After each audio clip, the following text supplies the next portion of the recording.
Malacca, February 1947. A ghostly SOS crackles through the night. All officers, including Captain, dead, lying in chart room and bridge.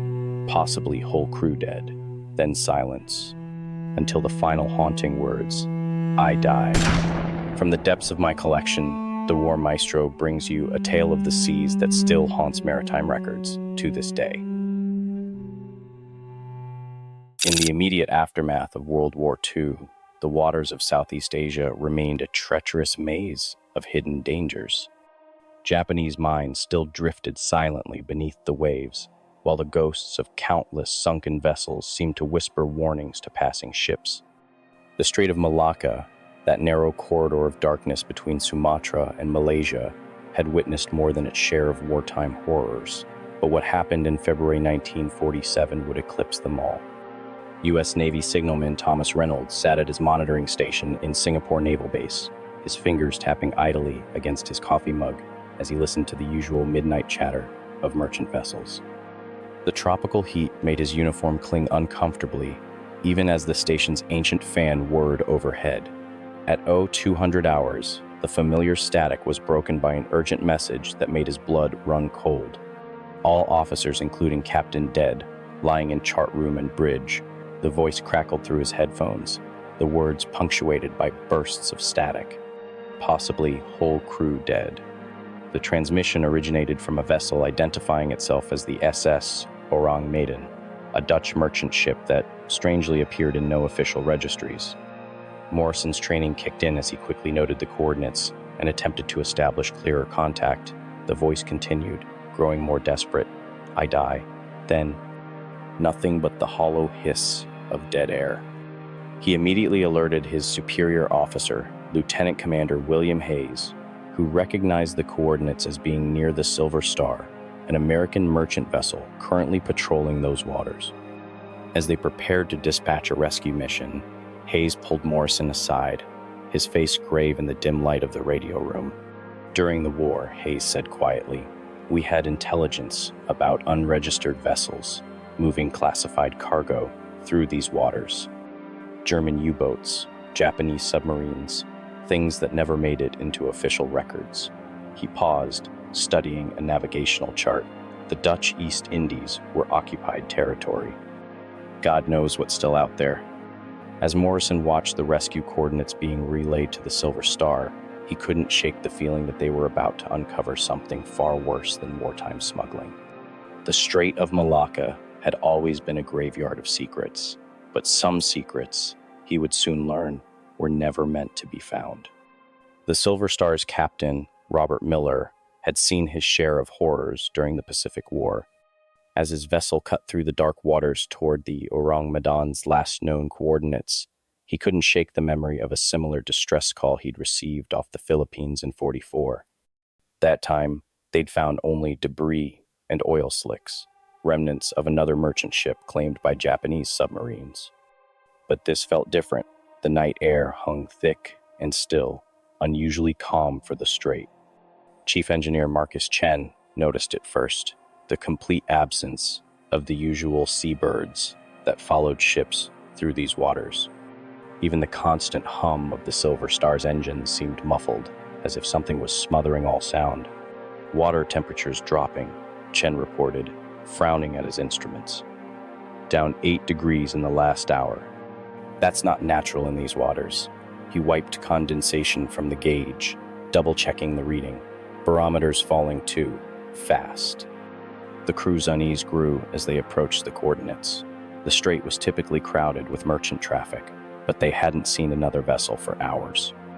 Radio contact with Singapore became increasingly difficult, breaking up into static and strange rhythmic interference that the communications officer couldn't explain. At 0415 hours, they spotted her, a dark silhouette against the pre-dawn sky. The SS Orang Medan sat motionless on the glass-like sea, no running lights, no signs of life. As they drew closer, Miller observed through his binoculars that her deck lines were wrong for a Dutch merchant vessel. The ship's design suggested military modification, with subtle alterations that reminded him of classified transport vessels used for covert operations during the war. "Look at her waterline," Chen muttered, pointing to where the ship sat unnaturally low in the water. "She's carrying way more cargo than a typical merchant run." Miller ordered the searchlight trained on the Orang Medan's deck. The beam cut through the darkness, revealing an empty helm and, more disturbingly, no sign of damage or struggle. The vessel appeared perfectly intact, as if the crew had simply vanished. As they prepared the boarding party, an inexplicable cold front swept in. The temperature plummeted, causing steel cables to creak and moisture to freeze on the railings. Several crew members would later swear they heard whispers carried on the wind, fragments of words in Dutch, German, and languages they couldn't identify. Miller had followed naval protocol and radioed their position to Singapore before beginning rescue operations. The message never arrived. Later investigation would reveal that all communications from the Silver Star during those crucial hours had somehow vanished from the official logs, as if swallowed by the same darkness that awaited them aboard the Orang Medan. The boarding party consisted of 6 men from the Silver Star, led by First Officer William Harris, a former Navy SEAL, who'd conducted similar operations against Japanese shipping. As they approached in the rescue launch, the cold intensified, their breath frosted in the air, a sight Harris had never witnessed in equatorial waters during his 15 years at sea. The Orang Medan's hull loomed above them, its rusty flanks disappearing into the pre-dawn gloom. Harris noticed something odd about the anchor chain. It hung perfectly straight despite the gentle swell, as if the normal laws of physics had somehow been suspended around the vessel. "Jesus Christ," muttered Seaman Parker as they drew alongside. "You smell that?"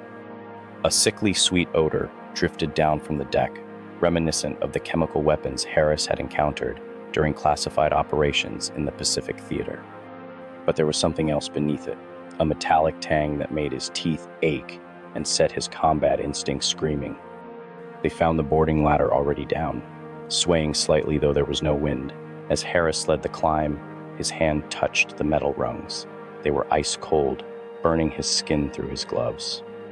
Behind him, he heard Parker curse as his flashlight beam flickered and died.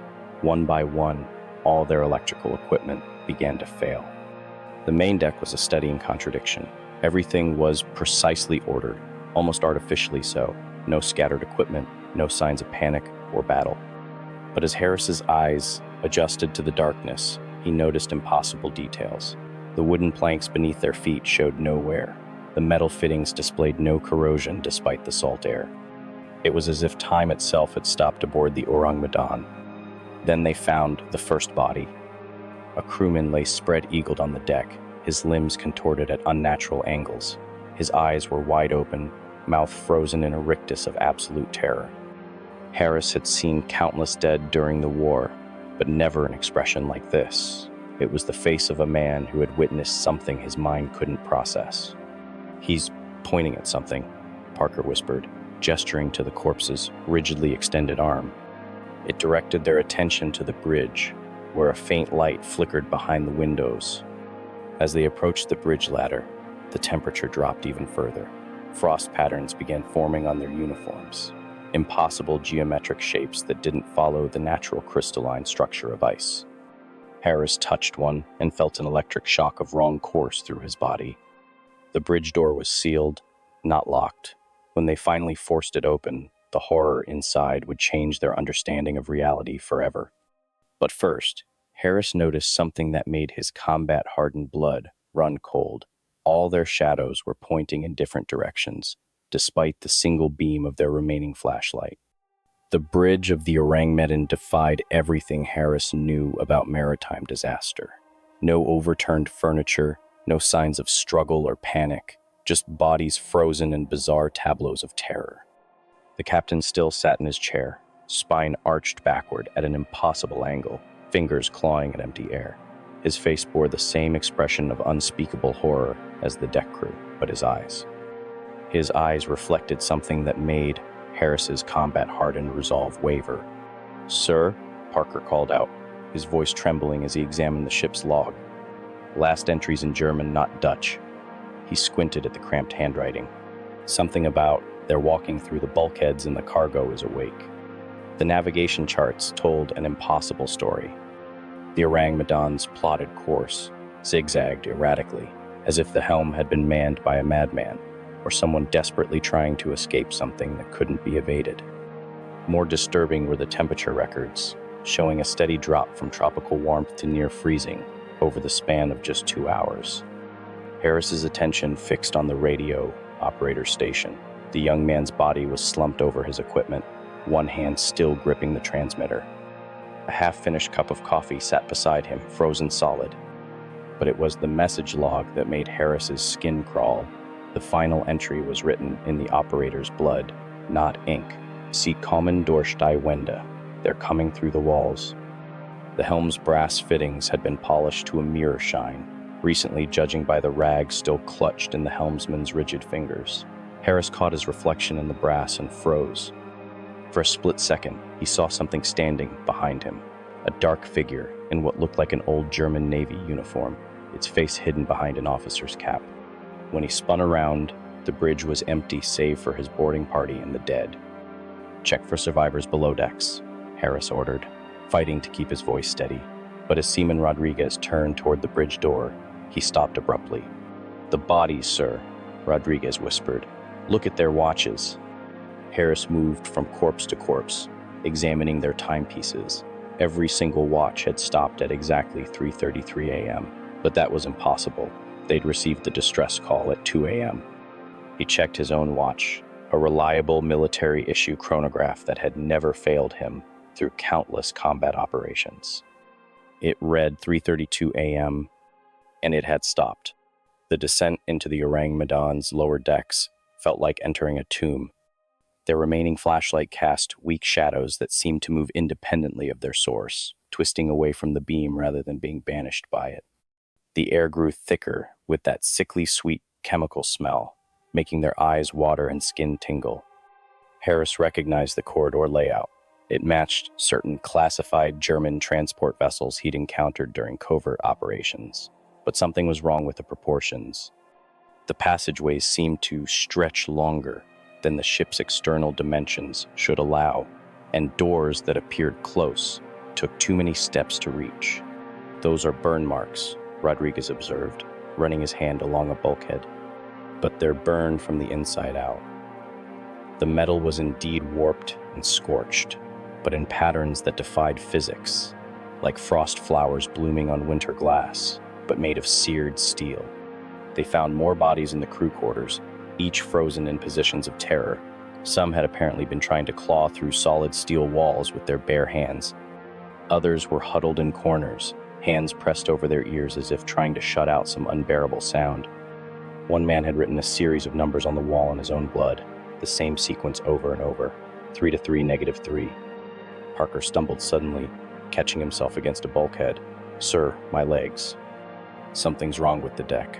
Harris felt it too, a subtle wrongness in the ship's geometry that made walking in a straight line impossible.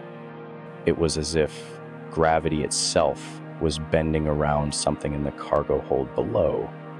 The engine room told another impossible story. The massive diesel engines were cold, their fuel tanks full, yet the engine log showed they'd been running at full power just hours before. The chief engineer lay twisted around his controls, every gauge on his panel shattered. In his logbook, a final entry read, "Gott I am Himmel, Sie haben es gefunden." My God, they found it. As they approached the cargo hold, their flashlight began to strobe erratically, each flash revealing the corridor in a slightly different configuration. The temperature dropped so low that their breath froze and shattered, tiny ice crystals tinkling against the deck. Harris's war-trained instinct screamed at him to retreat, but the mission drove him forward. The cargo hold door bore markings he'd seen only once before, on a classified Nazi research facility raided in the war's final days. Warning symbols and equations were stenciled across its surface, along with a single word that chilled him more than the supernatural cold: Urine Project. The cargo hold's massive door swung open with an unnatural ease that defied its apparent weight. Harris's flashlight beam caught glimpses of sophisticated equipment he recognized from intelligence briefings about Germany's advanced weapons research, precision instruments, reinforced containment vessels, and monitoring equipment far beyond anything the Allies had developed. "Mother of God," Parker breathed, his voice barely a whisper. The hold was filled with rows of massive lead-lined containers, each bearing the Third Reich's Eagle insignia alongside radiation warnings. But it was the container at the center that drew their attention, a massive crystalline structure that seemed to absorb their flashlight's beam rather than reflect it. Harris's training kicked in as he recognized the configuration. In 1944, he'd been part of a classified operation to intercept similar Nazi research materials, experiments combining advanced physics with techniques borrowed from ancient occult practices. The scientists they'd captured spoke of doorways and resonance chambers before taking their own lives. The temperature around the central container registered 100 degrees below zero on their thermometer before the device shattered. Ice crystals formed in impossible patterns across its surface, not random fractals, but precise geometric shapes that seemed to shift when viewed directly. More disturbing were the shadows they cast, moving independently, forming what looked like German military uniforms from the war. Rodriguez approached one of the monitoring stations, his breath clouding in the frigid air. "Sir, these readings." "According to this, the temperature in the container is still dropping." He squinted at the gauges. "And these radiation levels." A sudden cracking sound interrupted him as fissures appeared in the crystalline structure. The shadows around them began to coalesce, taking on more distinct forms. Harris recognized the uniforms now. They belonged to the Nazi Uran Project, Germany's secret atomic research division. "Get back to the launch," Harris ordered, his combat instincts screaming. "Now!" But as they turned to flee, every exit from the cargo hold looked identical, an impossible maze of doors that hadn't been there moments before. The shadows were growing denser, and through them, Harris caught glimpses of faces he'd seen in classified war files, German scientists who'd supposedly died years ago.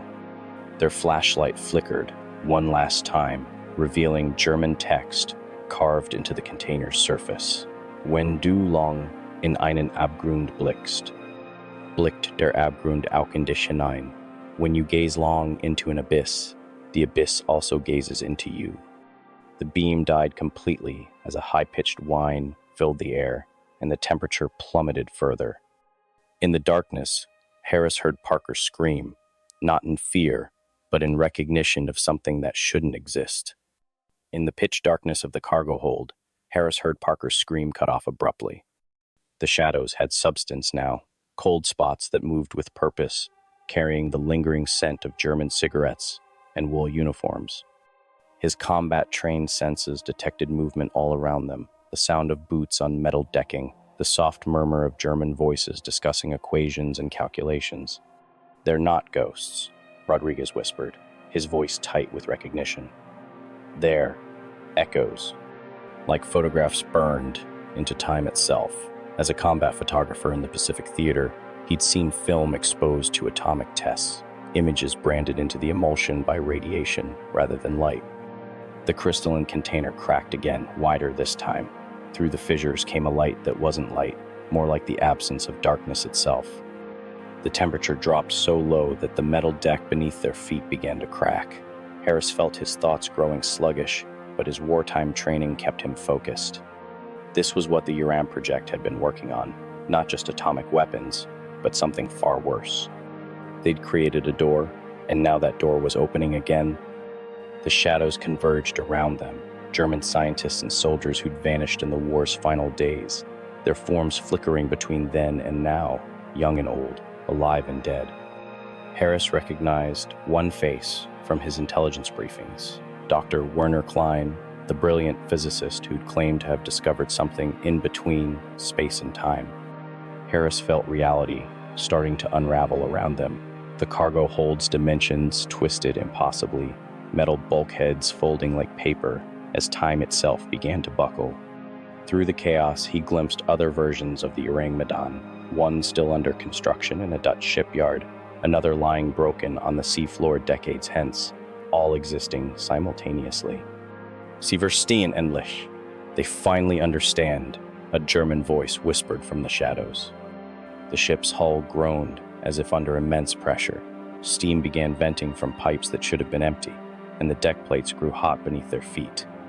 Harris had seen enough torpedo damage to recognize what was coming next. "Move," he shouted, shoving his men toward where he hoped the exit still was. They ran through corridors that shifted and changed with each step, pursued by shadows in Wehrmacht uniforms. Behind them, a high-pitched whine built to an unbearable crescendo as the crystalline structure finally shattered.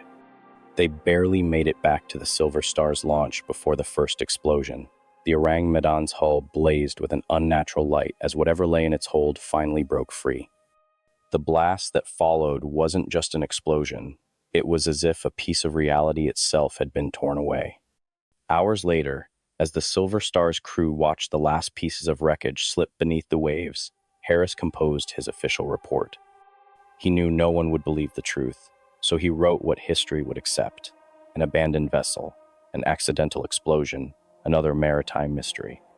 But on dark nights at sea, when the moon is hidden and the waters are still, sailors still whisper about the Orang Medan. They say that sometimes, in the Strait of Malacca, you can hear German voices crackling over the radio, reading out equations that make the air grow cold and time itself hesitate. And they say that somewhere in classified military archives, there's a list of ships that disappeared in those same waters during the war's final days, each one carrying pieces of Germany's darkest research, each one seeking to open doors that should have remained forever closed. If this tale from the War Maestro's archive left you adrift in dark waters, drop your anchor here with us. Check your ship's compass, and if it spins toward coordinates that don't exist, you're already part of our fleet. Subscribe to access more classified naval horror files, and sound that notification bell. You'll want to know when we discover another ghost ship's secrets. Share this log with fellow sailors who know that sometimes the deepest horrors lurk in waters marked restricted. Leave a comment below. Have you ever heard phantom distress calls during midnight watch? Or perhaps your ship's instruments once detected something that shouldn't exist in those depths? Remember, some vessels are still out there, eternally searching for a port that was never meant to be found.